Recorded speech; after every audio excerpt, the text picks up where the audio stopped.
Just rolling up my sleeves so I can get to work. Hello, everyone, and welcome to the Walter Bosley channel. And I want to say hello to everyone in the live chat. We have Jackpot. We have Crystal Fire. Rui Gonsalves is here. Yes, Crystal, I was just over at watching Daniels from the live stream myself. Interesting stuff. Interesting stuff. Rui's here. Wes H. Johnny Side. Hello, Johnny Side. Now I see your face. You know, after you actually get to meet people, that you've only seen their name on a screen. Now you can imagine them after meeting them. Clayton Jacob. Oh wait, I missed Billy W. Hello, Billy W. Clayton Jacobs. Hold on a second here. I can't read that. A net profit. And I will see you as soon as you're done over there too. Let's see. Johnny Side says, so my NYMZACON mileage round trip and there and back, let me put that up on screen, was 1,937.5. Okay. There's got to be some interesting things about that number. Notice it's almost the 19.5 that Richard Hoagland talks about. And let's see who else we got here. We got Bumbleberry, Ari Babel. Hey, Ari, how you doing? Hey, there's Mr. Hamilton. Hey, Hamilton, 747. How are you?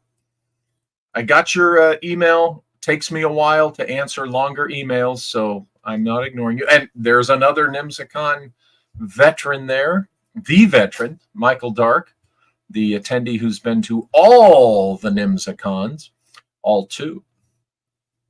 And tonight I'm drinking tea that Malia turned me on to, moringa. It's a green. Drinking it from my Secret of the Amazon Queen mug, which you too can have one of these. I guess it's a little bright on the titling there, but there you go. That's an image from the alternative cover that I created. So, and Renee is here. Hello, Renee. Tom Davis. And okay, I'm going to proceed with the show tonight. And what I wanted to do is present what I talked about at NYMZACON. Only doing it one better. Because attendees know that I had forgotten my thumb drive. I recreated it with notes, but I wanted to present it here the way I intended it to be presented. So let us get rolling with the Vedic secrets of the Sonora Aero Club. Now I'm going to be doing some share screening stuff, and you guys will bear with me as I jump from one screen to the next, clicking. So let me go to my notes here. It is my position presently that the source of the Sonora Aero Club's technology is Vedic literature. Now, the Vedic literature is dated at 7 million years for its origin, its date back age. And the Vedic literature talks of flying machines with multiple uses, okay? And I'm going to get into that. The Vedic literature also describes perpetual motion machinery using wheels in particular. So,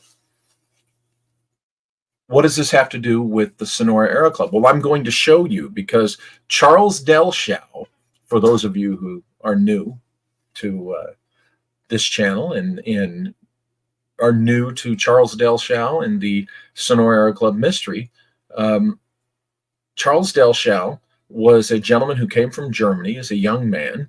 He was sent, according to his works, to California to observe the activities of this interesting group of German immigrants called the Sonora Aero Club. Now, how do we know this? Dellschau, who died in 1923, left behind numerous volumes of drawings and paintings and schematics. I mean, just hundreds and hundreds of pages of these drawings, paintings, and schematics of these machines he called aeros, A-E-R-O-S, like an aeroplane or an aeronaut or aeronautics. You get it. And he claimed that these were machines designed, built, and flown in many cases by members of the Sonora Aero Club in California. The problem right off the bat with that is that history tells us that man did not achieve controlled flight until 1903 with the Wright brothers. Well, you know, history also shows us that there were people attempting controlled flight long before 1903, but the Wright brothers get the credit for it with their Wright Flyer on the beach at Kitty Hawk, I think, North Carolina. Well, I meant to say, I know it's Kitty Hawk, North Carolina, I think. Yeah, it's North Carolina because I can see the North Carolina license plates have the Kitty Hawk stuff on there. See? Well, we're told that controlled flight didn't happen until 1903. And Charles Dellschau tells us that the Sonora Aero Club was active in the 1850s, the decade, really roughly about the period of 5 years before the U.S. Civil War broke out. And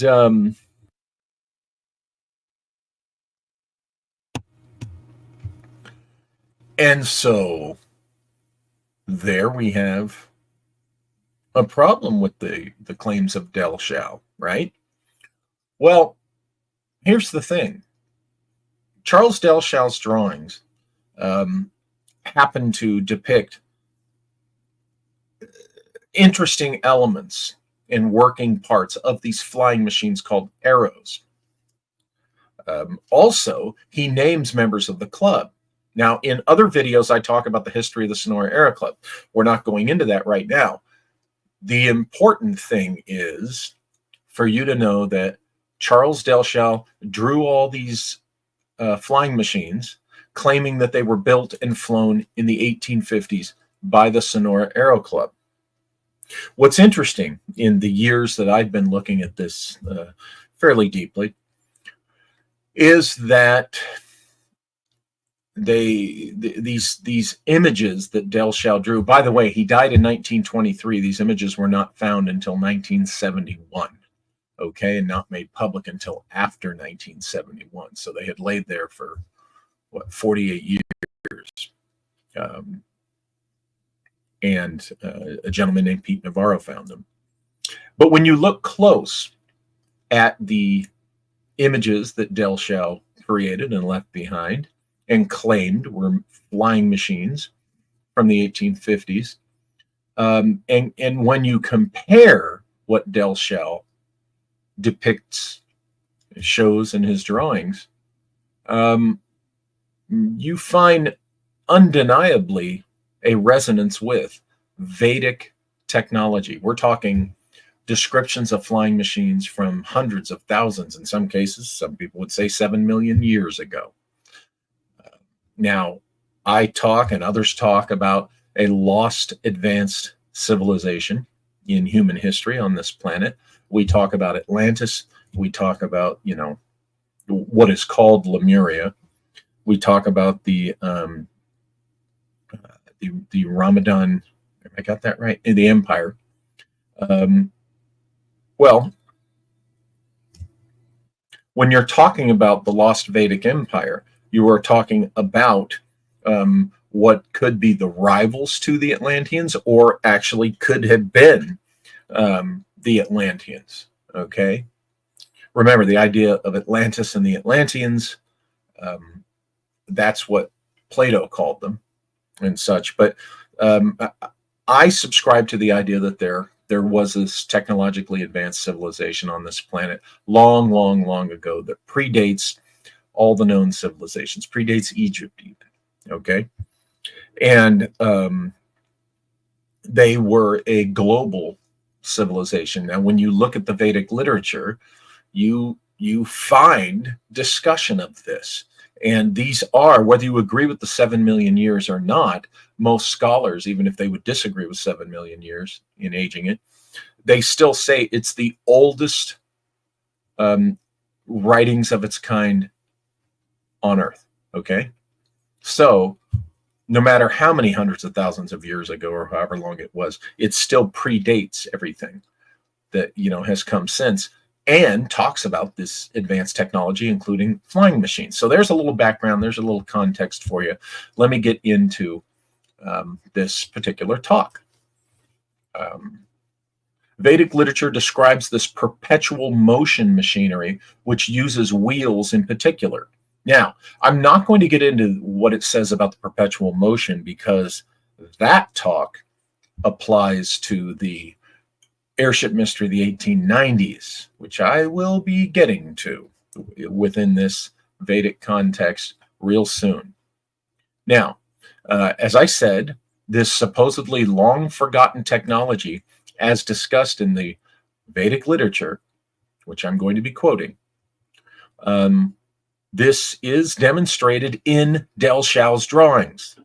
Okay, and I'm going to point it out to you.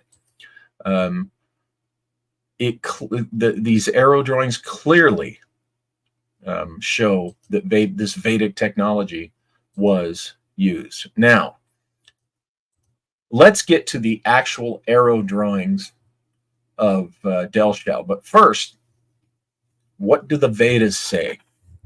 The Vedas speak of vehicles which employ wheels. As I said, Rig Veda 6-58-3 and Rig Veda 1-34-7 speak of the following. They speak of a Tri-chakra ratha, which uses 3 wheels. Okay? And also in these Rig Vedas are mentioned these verses that I quoted. A Jalayan is a flying machine. The Tri-chakra ratha is a flying machine. Ratha is another word that you could use for, instead of, people usually go to Vimana, but ratha is another word for that. Now, the Jalayan is used in air and water. Now, this is what the Rig Vedas 6-58-3 and 1-34-7 say. Okay, this Jalayan is for. It's used in air and water. Okay, now also in Rig Veda 9-14-1, the Kara, K-A-A-R-A, is also used for land and water. Well, the Jalayan is used in air and water. The Kara is used for land and water. It's amphibious, right? An amphibious vehicle. Okay. Now, Rig Veda 1-164-48 is translated to English. Here's the quote from it. Construct one wheel, a flywheel, in such a manner that when it's set in motion, all other wheels move. End quote. That's from the Rig Veda 1-164-48. Okay, now this one wheel, this flywheel, constructed, in the flying machine in such a manner that when it's set in motion, all other wheels move. Okay, this is something I'm going to explore more when I talk about the 1890s airship mystery within the Vedic concept. Okay, now the Vedas also say you will use the wheels for steering. Okay, so there I've just quoted you stuff from the Vedas describing these flying machines. Okay, so now let's look at the Dellschau Aero paintings and see how these Vedic instructions are employed. So let's go to, let me go to the share screen here. But let me go to, I got to put my glasses on here. Thank you for your patience.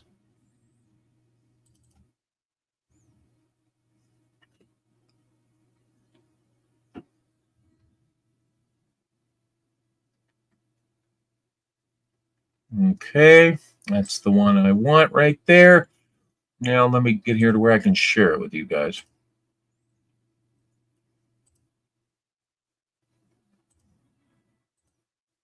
Okay, here we go. All right, now this, one second.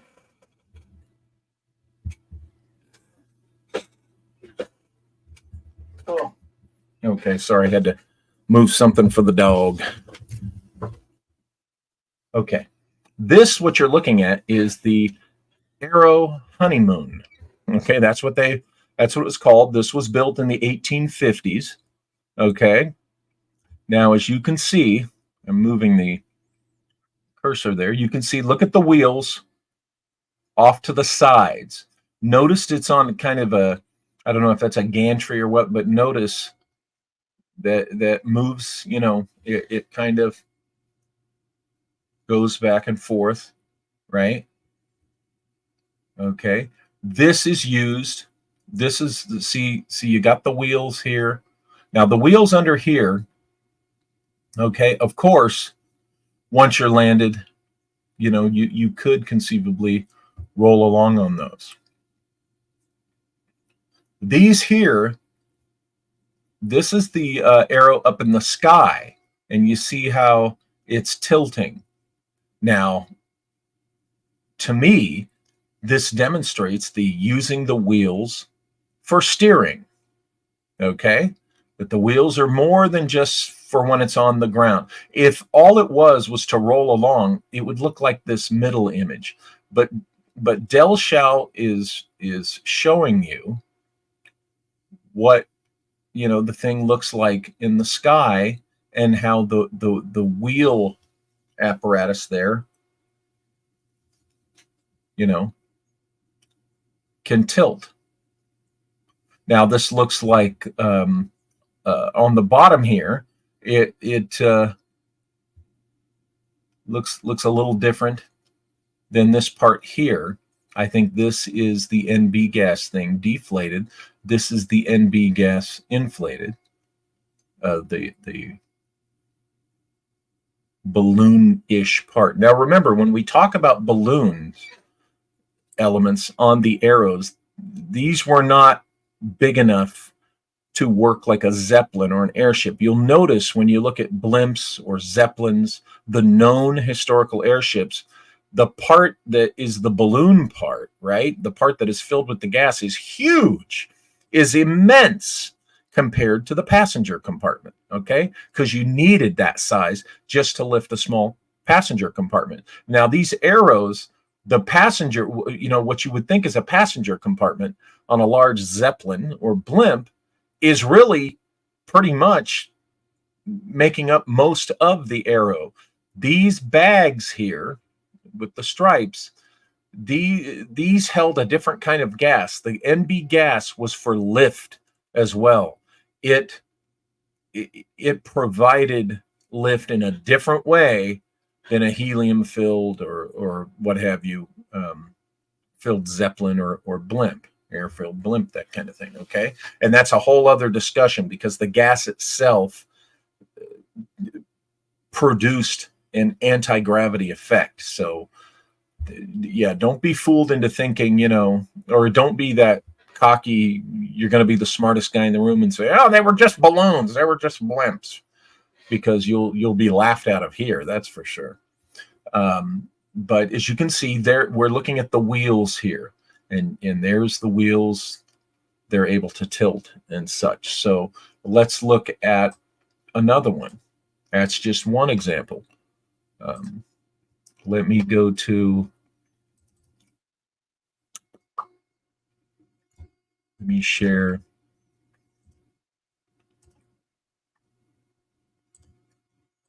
Share this one. Okay, here's another one. Look at the wheels. Now, this one is even less a configuration that someone could argue, you know, that the wheels are just to roll around on the ground. Okay, now, these right here, folks, these are not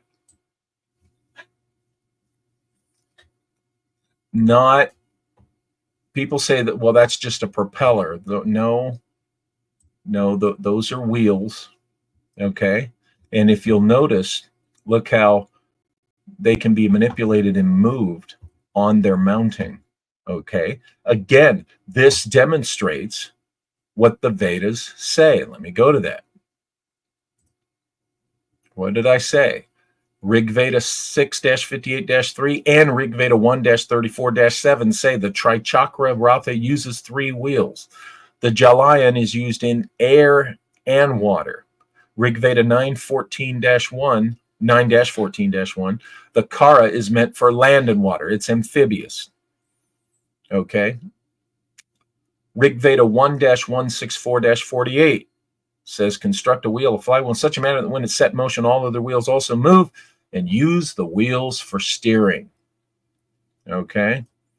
Now the Aero honeymoon and this Aero so-so, which I'm showing, I think that's the so-so. No, that's the flank. I'm sorry.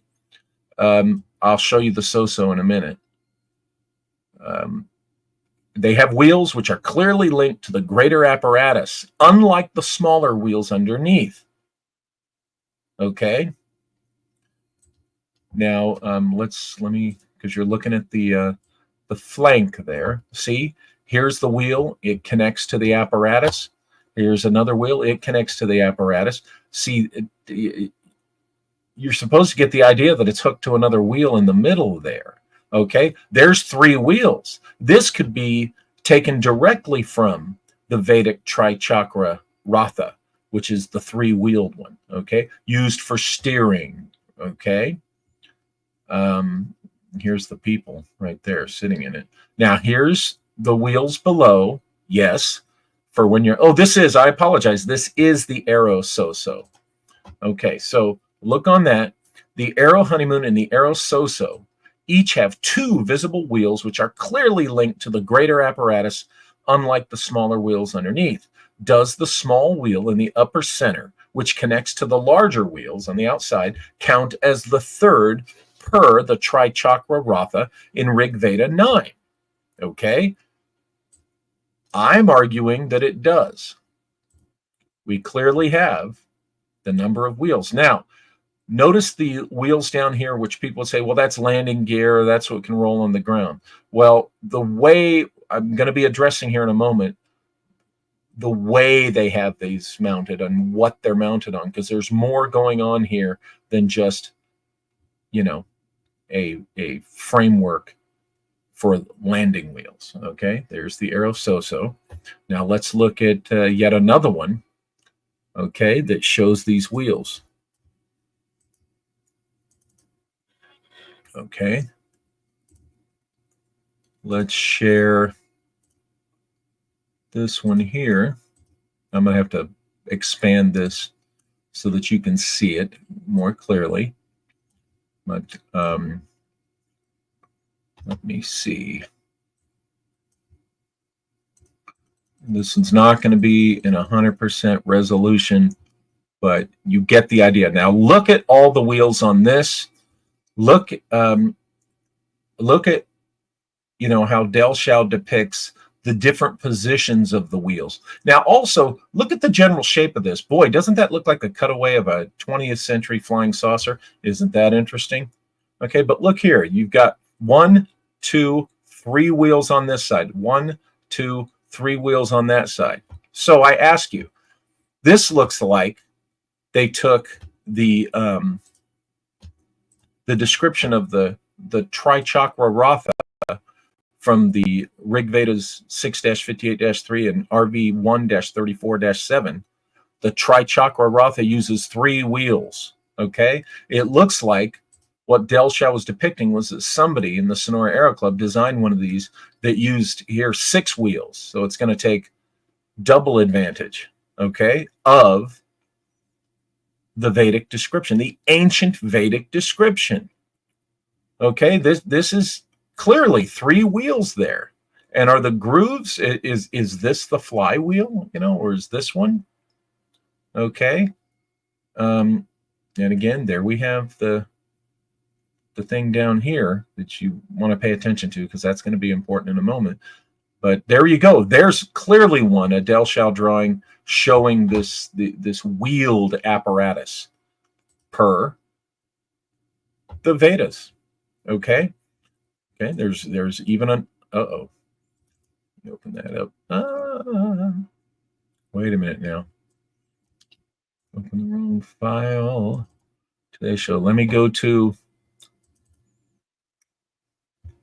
this one here and share it with you. This is another one I'll have to blow up a little bit, I think. Now you can see that one pretty clearly. Okay, notice the wheels. Again, folks, just like in the Tri-chakra ratha from the 2 Rig Vedas that I identified a moment ago, maybe this information, even if it's not exactly 7 million years old, okay, it's older than the Bible. It's older than the things that are much older than the Bible. Okay, so sorry, thumpers. Traditions came and gone and were forgotten before yours came along to take from the previous traditions, which we know was done. Look at this. Wheels, wheels, wheel. See?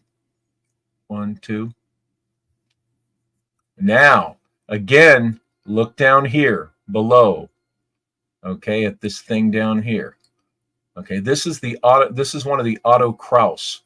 Now, at NYMZACON over the weekend, for those who were there, one of the Otto Kraus idea, I think it was named, the Aero idea, was recreated in a small model. It was awesome. You can see the photos of that, I think, as we post them. I don't know if I posted them already, but a local artisan did a little model of one of Otto Kraus's. This is not it. This is not the one she did. But look at the wheels. See? Wheels. Look here. 1, 2, 3. That one's, you can see the vertical edge of it. Look over here. 1, 2, 3. 3 wheels. Tri-chakra ratha, as instructed in the Vedic literature. Come on, folks. Come on. And down here, we're going to be getting to this. So there are, and those folks are just 4 examples of what's in Dellschau's work, okay? Showing exactly what's described in the ages-old Rig Vedas, okay? Right out of Vedic literature, okay? So let me go up here. There's the wheels. The Otto Kraus arrows each have several wheels clearly linked together, and obviously not merely for ground rolling. That's what I want to point out. Most of the arrows depicted by Dellschau feature multiple wheels which work together. These wheels working together in just the 4 examples that I showed you, there's hundreds of examples that he drew. Okay, this is evidence of Vedic design. All right. Now, in Rig Veda 1-46-8, the Vedas speak of flying machines which employ an apparatus to, and I quote, keep the machine steady, balanced, and is used to bring the flying machine to a stop or landing, right? It assists in that. Now, that's in the Rig Vedas, hundreds of thousands, if not millions of years old, talking about the flying machine with the apparatus to keep the machine steady and balanced and help to stop, to land, okay, to assist in landing. Keep all this in mind. Okay, now I'm going to show you the, let me get over here.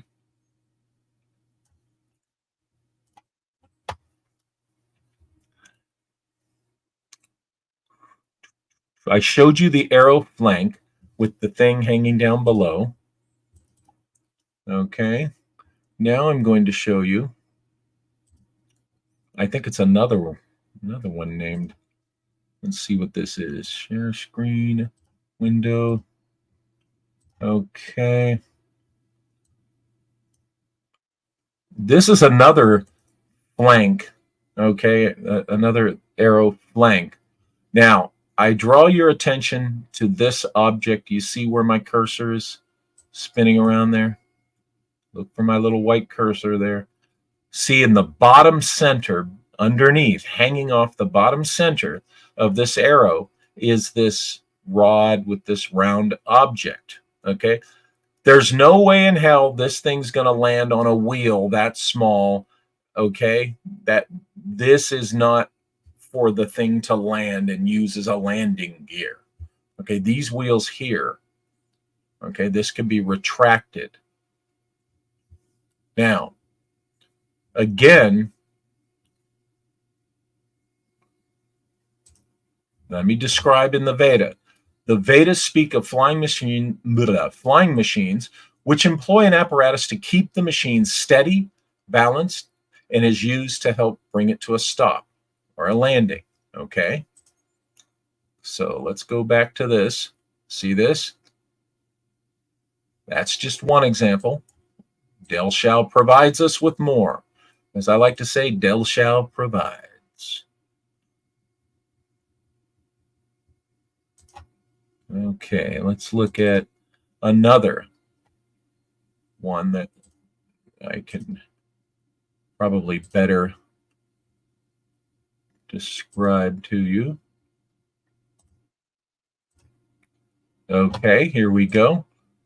Let me zoom up on this a little bit. Okay. Now, let me see if you're seeing. Okay, yeah, you can see what I need you to see. Right here. See, it's a little bit more complex, isn't it? It comes down. There's this weird square zigzag part to this. Now look at this. Okay. And there's a little round thing. Now this, folks, matches the description in the Rig Veda. An apparatus that helps with balance, okay, keeps the flying machine steady, and is useful in landings. Now, how would this be useful in a landing? Well, I want you to think about those of you who are old enough to remember when your grandma, your grandpa used to put those metal rods on the fenders, right, of the car of their cars, and low on the fender. And what was that for? That was so that they could hear them scrape on the curb when they were parallel parking. It was kind of a pre-digital era, pre-electronic era indicator that you're close to the curb. Okay, this kind of thing could work in the same way. As you're bringing it in for a landing, this apparatus right here, maybe there was a bell connected to it once it touches the ground, so you could ease yourself down, you know, and touch the ground with it. That would help you when bringing the thing to a stop. Also, depending upon how heavy it is, okay, it could help keep balance, like ballast in a ship. It could keep the airship, you know, keep its attitude. Remember, there's altitude and there's attitude. We're talking about the attitude of the arrow, okay? And it keeps a level flight. That's attitude, all right? Now, that's just, you know, one example. How do we know that this thing was used to aid in the landing and the stopping of one of these arrows? Well, I'm going to show you here. I'm going to show you right now. Wait a minute. I don't need two of those open.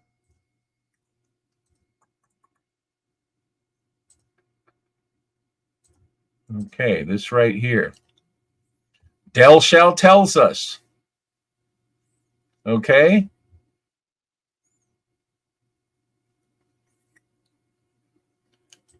Okay, now, wait a minute. What's going on here? Work with me. Okay, see this? This is called by, this is another one. See, it hangs down. There is a wheel in it, but notice the shroud. The shroud could have substantial weight. And also, there's no way that this whole thing is going to be able to stay balanced. This would be like a unicycle. This thing is not going to balance on a unicycle. Okay? Dellschau described this as the fall easy. Okay? Dellschau describes this himself as the fall easy. That means land easy. Clearly, this object, okay, is used to help stop the flying machine, as stated in the Rig Vedas. That's what it's for. And heavy enough, it clearly can be used to keep the flying machine steady and balanced, to help the attitude of the flying machine. Okay.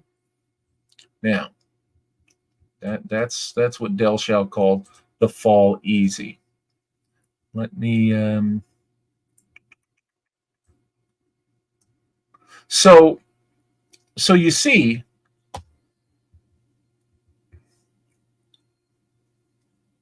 Oh, there's one thing. Ooh, let me share this with you. Gosh darn it. Let me share this with you. Again, because you're going to like this. You guys are going to like this. Let's go back to this. Okay. See, this one is number 438. By the way, that's not a 2 down there. That's a code symbol. Okay. This is 438. This, look down here in the corner on the right. Flyerless moto. Folks, this is unpiloted. This was a drone. This is Dellschau telling you before he died in 1923 that the Sonora Aero Club not only was using anti-gravity, making flying machines with some type of anti-gravity technology and knowledge. He's telling you this has no pilot. This was a drone. Holy smokes. Wow. Wow. Okay. And it has, as I stated, what is talked about. Okay. The aero flank, I just showed you 3. The aero flank, I showed you Aero Club member Homer's Aero Dream and Reel. And I showed you Aero number 438, by the way, the drone, the pilotless vehicle. Each one of these demonstrate the Vedic balancing or steadying or stopping. I call it balancing / steadying / stopping or landing apparatus underneath, which Dellschau again told us was called a fall easy. So it helps the aero land. Okay. Rig Veda, hundreds of thousands, if not millions of years old. Rig Veda 1-46-8, okay, talks about the flying machines which employ an apparatus to keep the machine steady and balanced and to use in stopping. Okay. And if you look at the pictures, some of the pictures of the Vimanas, you see something hanging down from the center in some of them. Okay. So there's 3 Dellschau arrows, 3 more depicting what's stated in the Vedic literature. All right. Now, remember I said that the Vedas speak of the ones cited above and others, identify the different machines as being for sea, land, and air. Okay, remember that order: sea, land, and air. That is the order which the translations identify. Okay, from the Sanskrit in the Vedas for sea, land, and air in that order. Now, let's look at this.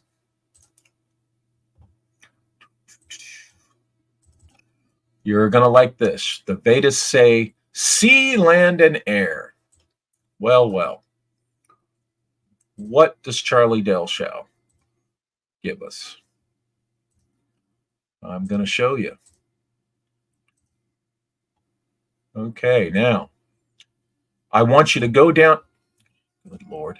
want you to go down here to the left corner of this arrow number 73 and look what Charles Dellschau wrote that this does. This was before 1923. On water, on land, and up to the clouds. What did I tell you? Sea, land, and air is the phrase used in the Vedas, which are ancient writings, okay? Talking about these flying machines. And Dellschau even uses the same order. Water, land, and up to the clouds is sea, land, and air, folks. Okay? Sea, land, and air. Coincidence? I don't think so. I don't think so. But the Vedas say sea, land, and air. And look at the wheels. See, it's got the wheels. It's got the apparatus underneath. This one's much bigger. You know, it's got the wheels. It's folks, this is a contraption designed and maybe even built, okay, based on how the Vedic literature instructs you to build such a thing. And here's Dellschau in his drawings claiming that that's exactly what these guys did in the 1850s. Now let me, my computer here.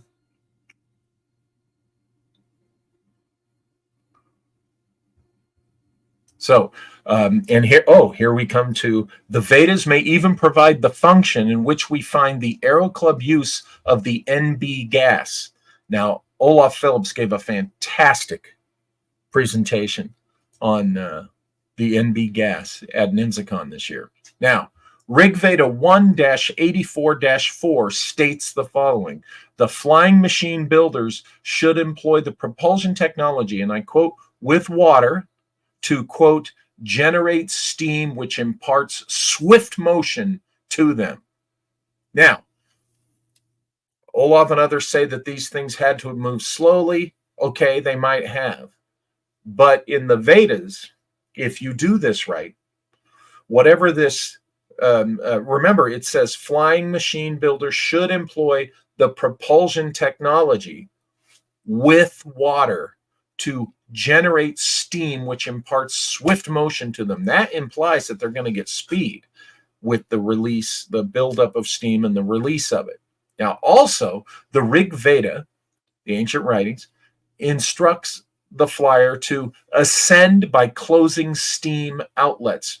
You close the steam outlets, you build up that steam, right? And it lifts you. Well, if NB gas produce some type of anti-gravity or lift result, okay, then closing the outlets, you're going to lift.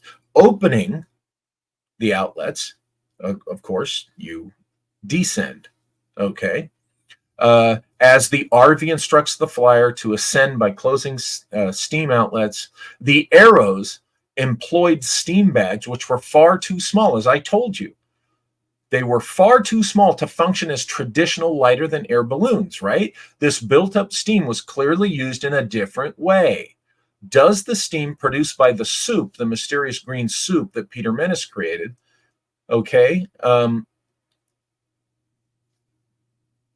does it make NB gas? Okay, does the soup make the, you know, that's the argument, is that the soup is what is used to create the gas which creates the steam, okay? Whatever the case the NB gas is, clearly the Vedic literature instructs the use of steam. It doesn't have to be pure water steam, okay? The use of steam for ascending and steering and using its release for landings, okay? So let me take a look here at something.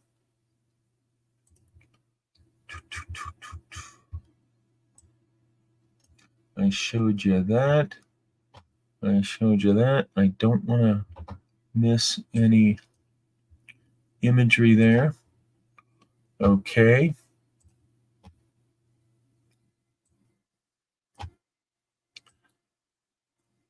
So, as demonstrated here today, Dellschau's paintings and drawings of the Sonora Aeros of the 1850s clearly depict the exact features which the most ancient Vedic literature provides for the construction and uses of flying machines. Okay? Only a stubborn fool or someone with an agenda is going to deny this and dismiss it.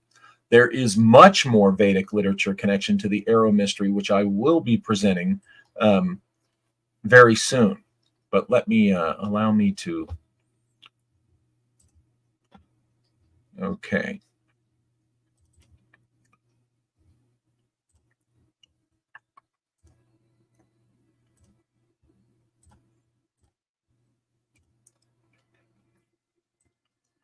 Okay. The books are just hugely old. That, you know, they're considered the oldest of their kind in the world. Okay. So I propose that Charles Dellschau left behind a record of real events and real machines, which are the product of an application of very ancient Vedic knowledge. Or Dellschau had access to a translation of all this literature, which he used to make it all up. The problem with it being made up is that the airship mystery of the 1890s also reflects this applied knowledge of Vedic technology. And Dellschau had nothing to do with that airship mystery. Okay? Just so you know, you get a feel for who we're talking about here. Let me show you a picture of Mr. Dellschau. Okay? Because I have a comment or two about. There's the man himself, folks. That's Charles Dellschau. Now, as I said, is it possible that he made this stuff up? That's always possible. Those of us who have delved into this and done a deep dive on this, we're aware of that from the beginning. We've already, in our research and investigations, have already given that consideration and acknowledged that, of course, he could have made it all up. The problem with this being written off as his imagination is that, he names names, members of the Sonora Aero Club, and you find those names either in the graveyard or still descendant relatives still living there. I found a couple in the phone book, the current phone book, at least the phone book from about 10 years ago. Okay. And, the name George Newell and the Newell family, they're well known. Okay. In that area. Also, clearly, Dellschau truly did come out here to Sonora because what he describes in the town is there. There are buildings which he gives specific, description of, and there's, people's names, and they're known there as part of in the history of Sonora. So this man, look, he did not make up what he knew about Sonora, California. He was in Sonora. All right. Now, as far as the arrows, making up the arrows, and the fact that there are these uncanny resonances, details in the arrows that match what is said in the Rig Vedas, okay?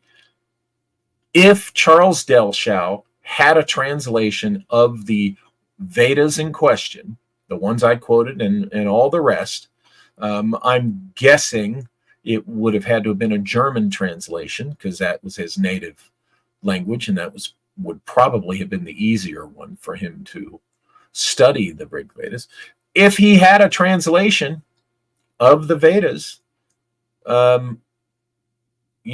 he could conceivably have gone through there and made up all these flying machines, basing them on the description of how to build the flying machines that I just quoted to you. Yes, that is possible. And I'm going to follow up on that specifically to find out what translation of the Vedas were available at the time between the years specifically 1896 and 1923 when Dellschau was doing all these drawings. I remember he died in 1923. So yeah, that's possible. The problem is there's so much else that he talks about that we've been able to trace. And the other problem is that the 1890s, the airship mystery of 1896, okay, which is, a little over 35 years after the Sonora Aero Club, somebody there was using the same type of technology. It was just more advanced. And I talk about that in my book, Origin, and in Shimmering Light, and in Destination Carcosa, the various books where I talk about, the airship mystery. And I presented it in other videos and discussions here. But, there's just too much else in the if you got a pro and con column, there's too much in the pro column to back up the hypothesis that he was not making this up, and that the Sonora Aero Club really existed, really built these things, and somebody had Vedic knowledge. Okay, Peter Menace comes to mind, you would think. I'm going to be sharing further evidence with you as I move, further along in this line of research. But, there it is. The Vedas, which some scholars date back millions of years, just described to you. I just pulled a few descriptions and showed you that Dellschau's art depicts these flying machines discussed in the Vedas, as I demonstrated to you tonight. So my conclusion is that Peter Menace and some others had this knowledge from the Vedas. Where they got it, well, that's a whole other discussion, a whole other show, because, clearly you have to suspect that there was some secret society stuff going on. Somebody passing this down, and it's very possible that the even more mysterious NYMZA organization, which Dellschau was our source on the existence of that it could have been some of their scholars, okay, who had this knowledge, and we don't know enough about Peter Menace to know, to say that he could not have had this information. Now, Malia has made an interesting little find in that she found a gravesite for a Peter Menace who sure does match the, the context of the era and the location. And this is a guy buried in Sonoma, California. And so far, there's his death date is no. One of our NYMZACON attendees, and oh my gosh, I think it might be, I don't want to misidentify. I think it's Gina who found, I can't remember. One of our NYMZACON attendees sent us the information yesterday, found where that Peter Menace died in 1901. So that means it's very possible that if it is the Peter Menace of the Sonora Aero Club, he was an old man, but he wasn't 100 years old yet. Okay. And he lived to and through the era of the 1896 airship mystery out west. So it's possible that Peter Menace could very well have been associated with that 1890s airship milieu and had been an advisor to that milieu. Now, remember, there were two Wilsons in the 1890s airship milieu, and there was a Wilson in the Sonora Aero Club. And there was the legendary Wilson of the 20th century, who lived way into the 20th century, like into the 90s.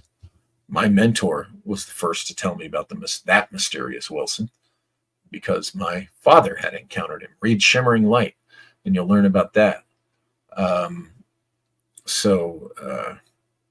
Yeah, I'm of the position that there's enough evidence to suggest that the source of the information, the source of knowledge of how to build these arrows, as Dellschau depicts, that source is of the oldest source, okay, known to this planet, and that's the Vedic literature.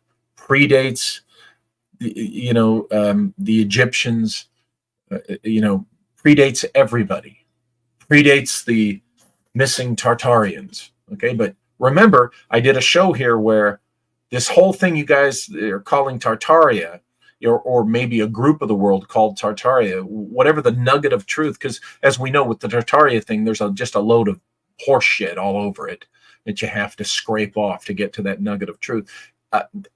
I'm leaning towards it's this missing, lost Vedic civilization, a global civilization. Predates even ancient India. Okay, this is before. It's the proto-India, so to speak, or actually the grand advanced civilization, which then ancient India was descendant. Okay, and then of course the Kham Empire descended below that. That's the order. The context that I'm hypothesizing in. So, okay, so there you go. And now I'll take some questions if you guys have any. We have a pretty good group here in the live chat. Remember, there's April Chrisman. Hello, April. Philip Blair. Okay, so remember, folks, I'm opening it up to questions now. If you've asked any questions before now, you're going to have to ask them again. Please type them in all capital letters so I know you're talking to me. Let's go to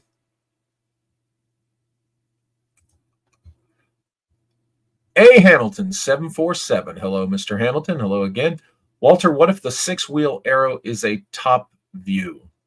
I think let's look at that. Let's look at that 6-wheel. Let me open that up.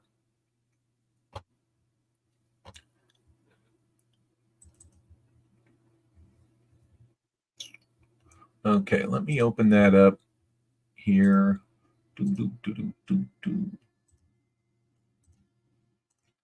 Okay, let's make this bigger. A top view. I don't think it's a top view because look at the wheels below here. This here, I do think this is a side view.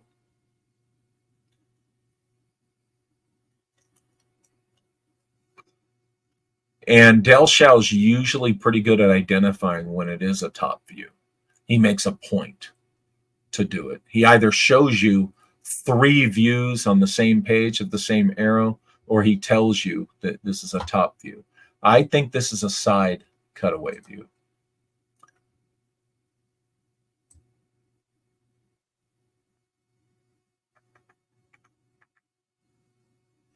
Michael Dark's in here, and Lodjevic, how are you? Let me keep scrolling down here.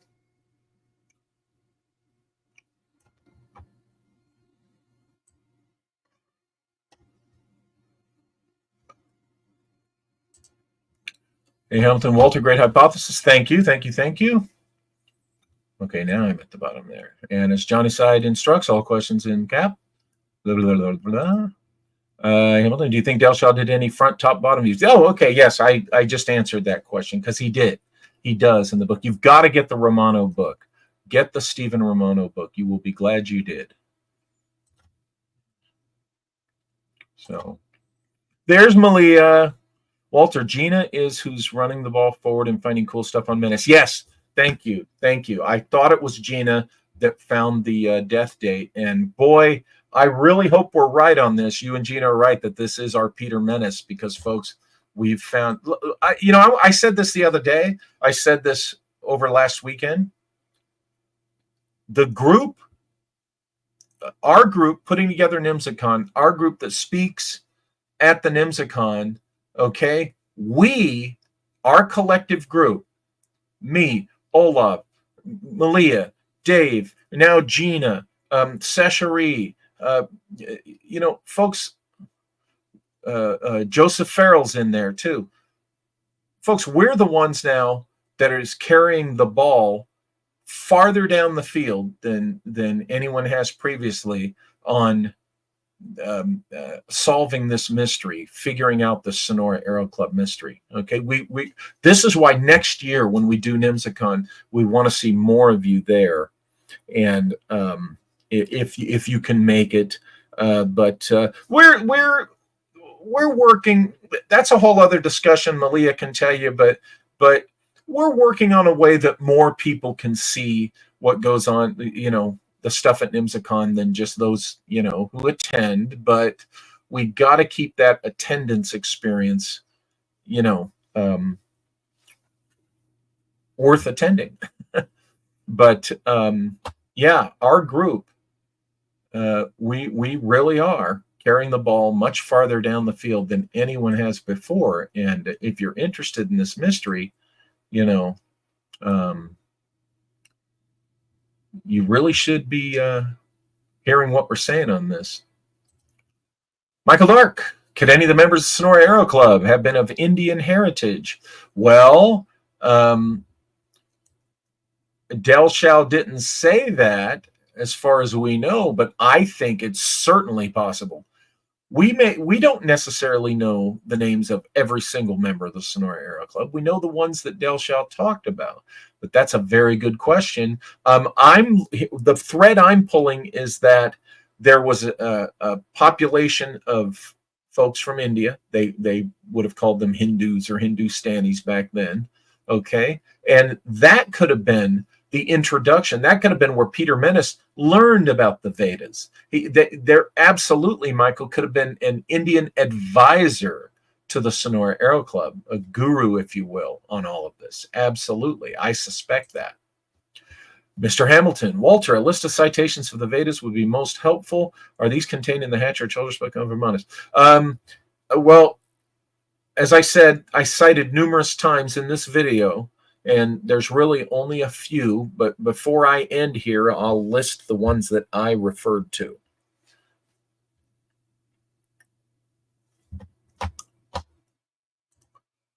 Renee says next year she's wearing her steampunk stuff. Yes, cool.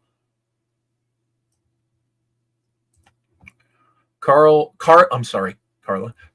Struble, could they have made and used monatomic gold to power the Vimanas or the arrows? I don't think so. I don't think monatomic gold had anything to do with powering the arrows.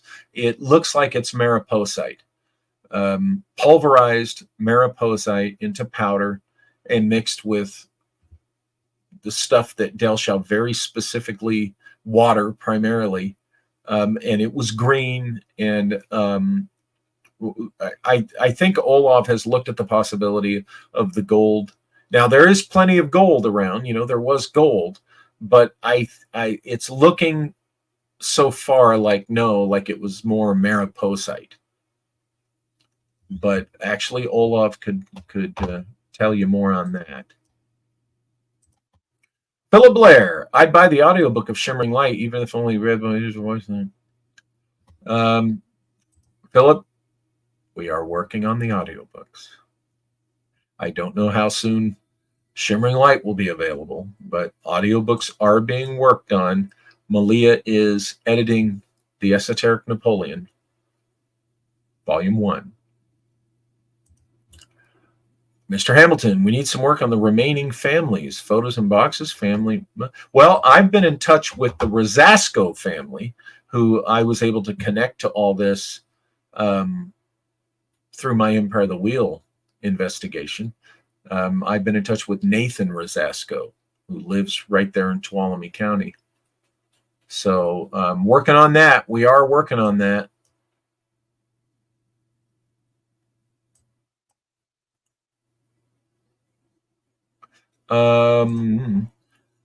Carlos Schuberlas, what did Dr. Farrell talk about? Malia, could you explain that better? Because off the top of my head, I can't remember the exact details, but it had to do with how things may have been financed, how an airship black project could have been financed.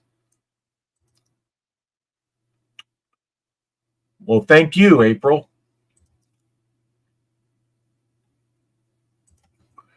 Telegraphic says, I lived 7 blocks away from the Romano Gallery in Brooklyn and didn't know it.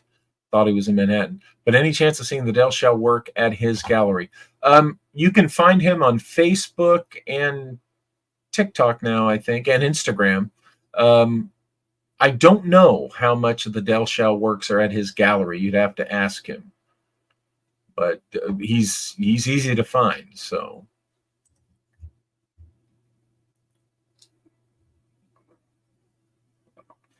How about we mix some mariposite with water in the old washing machine, spin it as fast as possible, and apply electricity?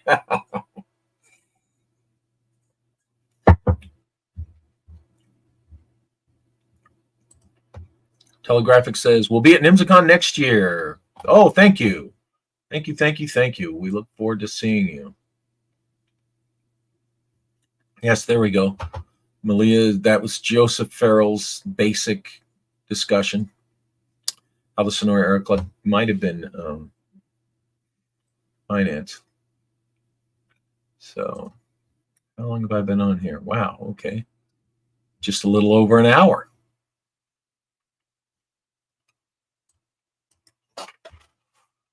So those of you who are there, this was the information I was trying to convey with more details than I...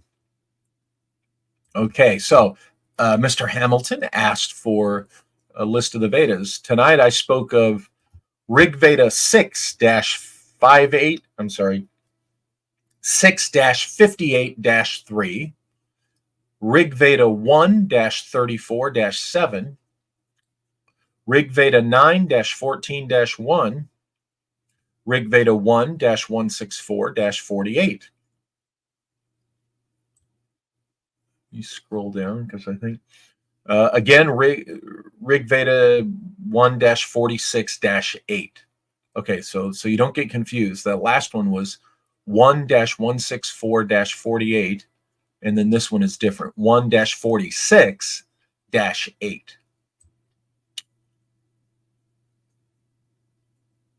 Then there is Rig Veda 1-85-4. So those are the ones that I quoted for this talk. And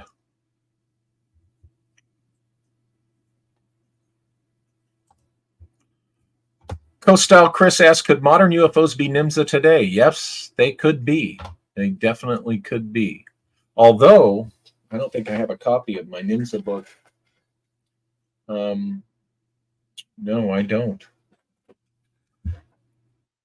In my NYMZA book, I explain who and what NYMZA today could be.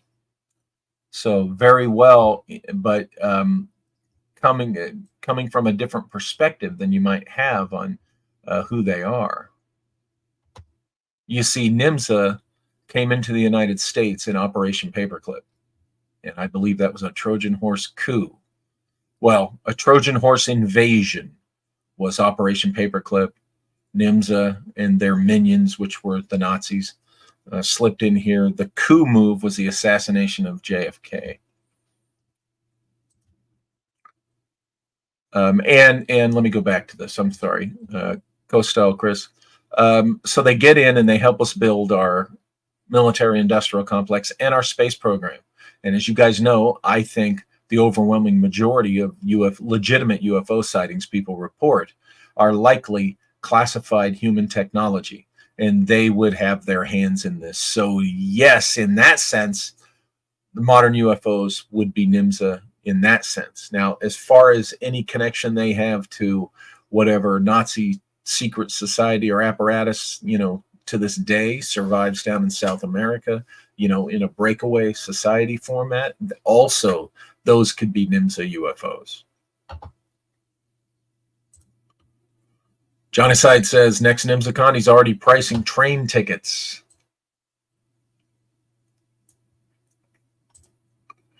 And Mr. Hamilton says, Dellschau shows some tubes connecting elements of some arrows. Yes, indeed. I think that's in the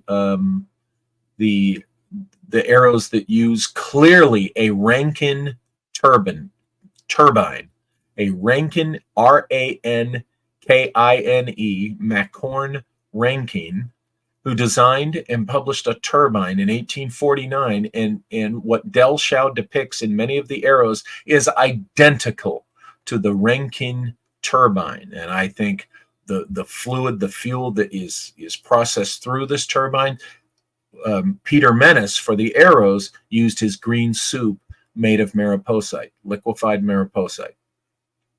Okay. So the tubes, when you see tubes, usually I think that has to do with what I just said. If you go back and look in the playlists, I think that Malia created, you'll find a video I do about the bell and another one about the arrows. But in some of those, I show the diagram of the Rankine turbine. Okay, and in my presentation at NYMZACON last year, the first NYMZACON, I presented on this, the Rankine turbine, and how the Dellschau Aero turbine is identical to it.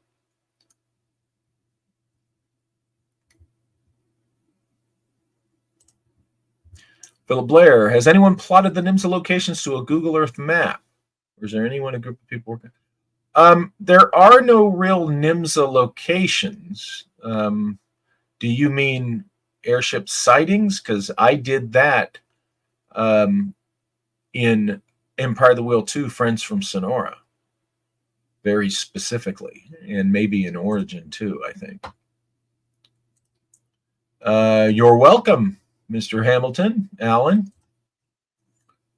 Alan asks, I wonder if DJ might shed some light on Steiner's work and whether there might be info on Vedic technology, especially as related to the archaeological wars. He probably could.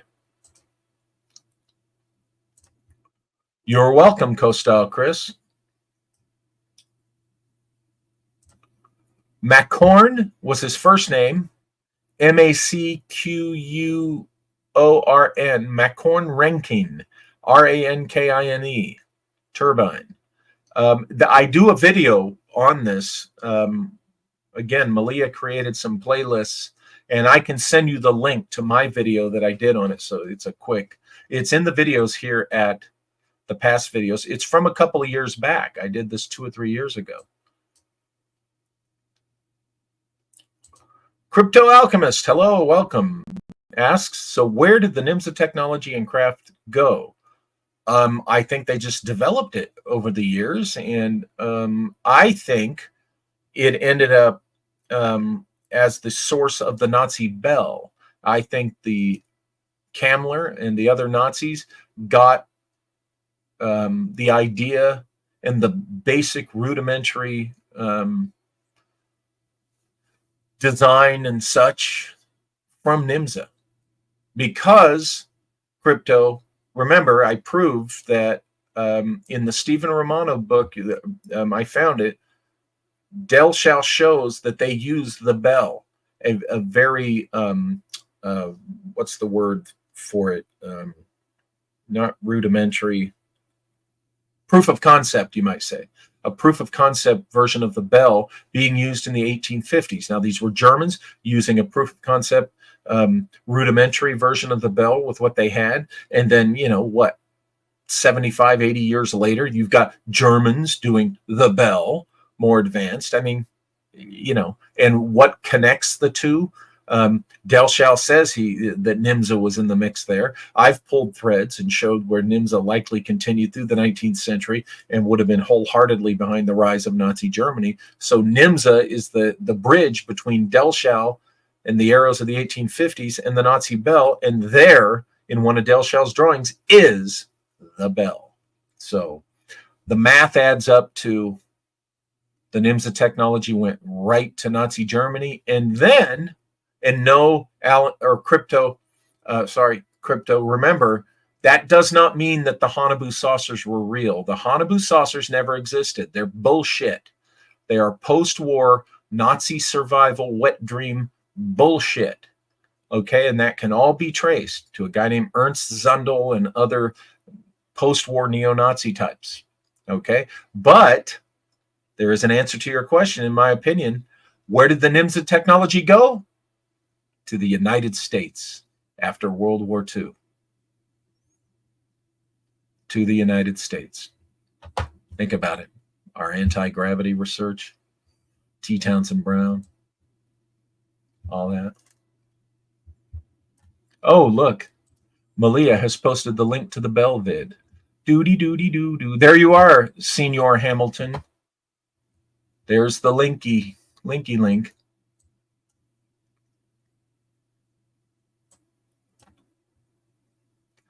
Mr. Hamilton, you're still here, my good friend Alan. On the screen now is the link to look at my stuff where I talk about that. Alan Hamilton asks, I'm sure you know that there was an Army balloon school right next to Santa Anita Racetrack on the existing golf course. Pasadena, next door to Arcadia, became a hotbed for rocket, airplane, and Cosmo. Yes, indeed. Yes, indeed. And with Caltech, you're right. So, but we still got a little time. I can continue with questions. Right here is a book, if you can get your hands on it, Keeley and His Discoveries, Aerial Navigation. This, you've heard DJ talk about this book. This, I'm telling you, I believe Seshari gave me this copy. And I think he found it in a store in Sonora. I could be wrong on that. But another good book you should read is the Time Travel Guidebook by Walter Bosley, found at walterbosley.com. And Malia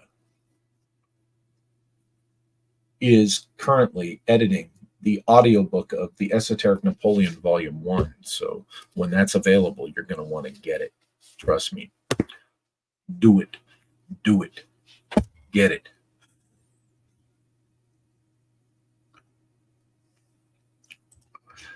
Is there a way to capture the Malia link? Let me see. I don't know if you can.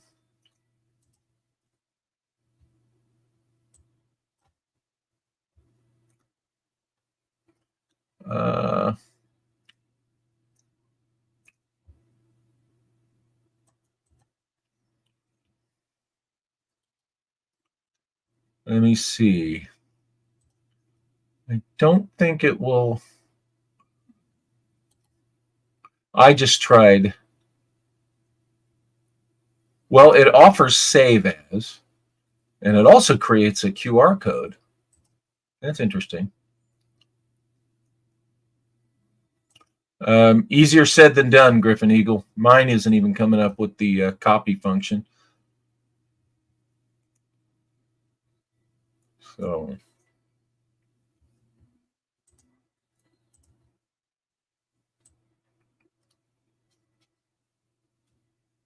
Hey, there's ModWiz. No notification from YouTube.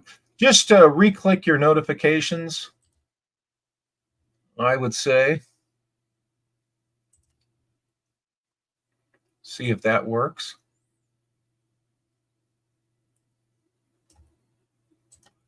April Chrisman says, Malia, I absolutely loved listening to the spirit box you brought to the different places we went to. Thank you so much. Can't wait to check it out next year.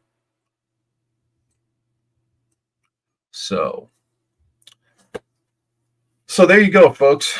I'm confident that what I presented to you is very strong evidence to suggest that the Sonora Aero Club, that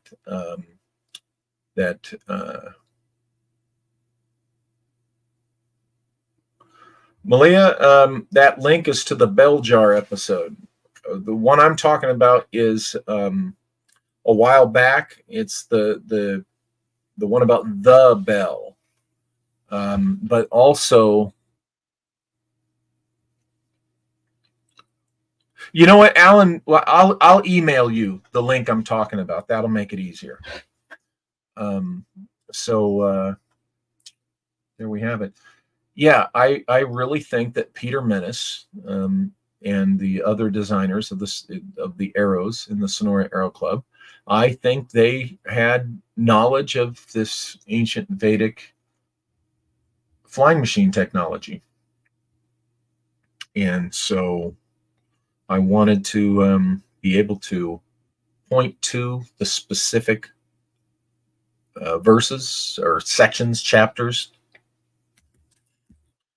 And, I think so far so good. As I said, I'm going to keep digging deeper into this and present even more evidence that I find. And I'll tell you right now, if I find evidence that Dellschau did make it all up, that he did have a translation of these Rig Vedas and specifically designed the arrows to look like they were, designed off this stuff, I'll tell you. You guys know me. I'm honest with this stuff.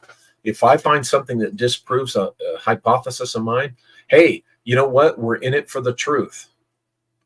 But if it's possible, if something's possible, it must be considered. You guys know me. I don't have a certainty fetish. These guys that have a certainty fetish, I kind of pity them, because you get down to it, they may not see it, but the certainty fetish, that's evidence of personal fear. You have a personal fear of the unknown. You just don't want to deal with anything that it isn't clearly, what you would call real. And, that's fine. That's fine. But I would recommend discussions like this, steer clear of them, because it's just going to aggravate your certainty fetish, the addiction to needing to be sure. And I'm of course talking about the ones that say you shouldn't even talk about possibilities if you're not certain they're real. Well, what the hell is that? Seriously, what fun in life is there intellectually if you just never discuss something or don't pull threads on something that you can't be certain of? I'm not afraid of uncertainty. I find it to be an adventure. And my attitude with this stuff is, you find out the truth, you find out valuable information if you pull those threads, if you consider the things that may or may not be true. Okay? If that bothers you, then I would recommend your time would be better spent watching NFL, okay, or some version of sports ball, or sit down and do math, do rudimentary basic math, and you'll be much happier. You'll be much happier.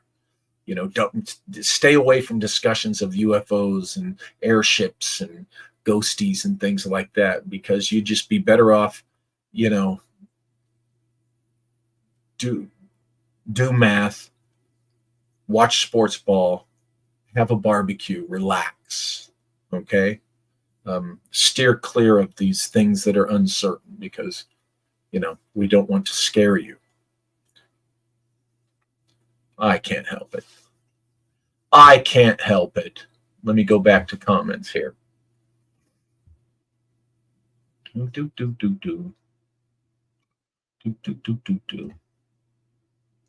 Okay, yeah, saw that one.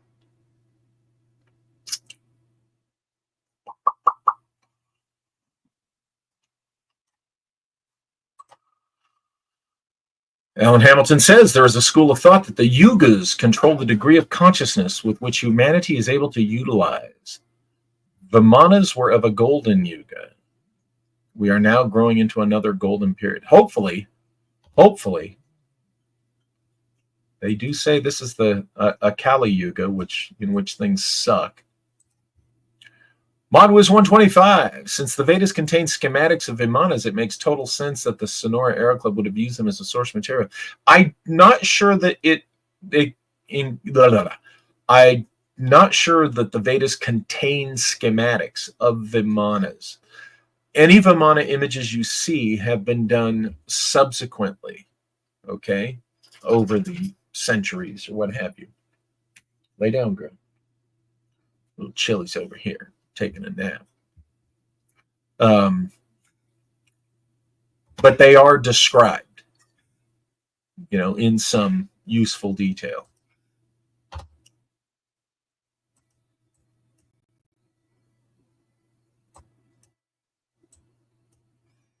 Alan got the link. All right. Okay. Yes, that's right. High octane speculation rules. Yeah, I just don't have time for, and it's usually, I don't know any women. It's always males, and here I go. But it is always males, and they're, most of them are in that period of their life where, for whatever reason, they're entering middle age, and they have their frustrations over that, and they want to be sure about things, and they're the ones with the certainty fetish that basically are little to no fun. They need to just chill out. They don't like speculation, or generally, if they're younger than that, if they don't fit that description, there's some professor at college that they're in love with. Okay, some guy who has stimulated their young little minds for the first time, and and so off they go, on their philosophy tangent, debating with everyone over everything. If they go to buy a donut, they have to debate, something with that. These are the guys that are in love with debate, So I had a guy, because of my comment about Marxism, a guy recently left a comment on one of the episodes, F your anti-Marxism. I love triggering these boobs. So, okay, folks. Well, you know what? I think an hour and 27 minutes of Walter Bosley is enough for anyone. We got Alan Hamilton with one last comment. Eric von Daniken has a video on the tube regarding a NASA engineer working out a schematic on space visitor ships. Some of Dellschau's landing gear looks very similar. And, Dellschau stuff can be strictly dated. His drawings, when he did the drawings, can be dated between 1896 and 1923. So if, the schematics are after 1923, it's interesting how Dellschau came to this. Lodivic 19. When discussing that art exhibit, Stephen Romano casually mentioned The Witch of L.A. Really? Is that an office? How long did M. Cameron hold that title or influence regional? There is a rumored tradition in Hollywood of the either the Queen of Hollywood or the Witch of L.A. or and Tuesday Weld. There's an interesting article from Paranoia magazine, which I think you can get the issue from Olaf Phillips. Maybe it's 40 in Times. But there was this interesting article that Tuesday Weld, for the longest time, held the crown as, and this is an occult title. And subsequent to that, they say Julia Roberts has been in that allegedly vaunted position. So it's a thing, Lodjevic. It's a conspiracy theory thing out there. Modwiz 125. Sophists are not philosophers. They're pains in the ass. Yes, indeed they are. Yes, indeed they are. F your anti-Marxism, Bosley.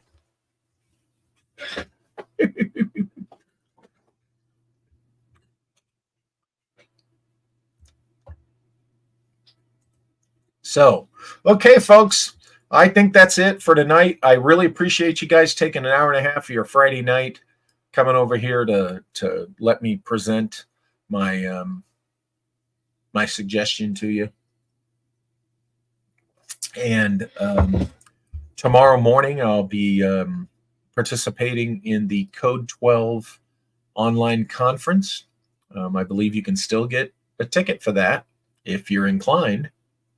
I start talking at 10 a.m. Pacific time, and it should be interesting. So anyway, thank you all again. Thank you in the live chat for being here. I want to again thank everybody who attended NYMZACON, and those of you who weren't able to, you're going to see more of it than I let on before because we've talked about it. We thought about it. John Folden's here. Well, John, you'll have to go back and watch in recording.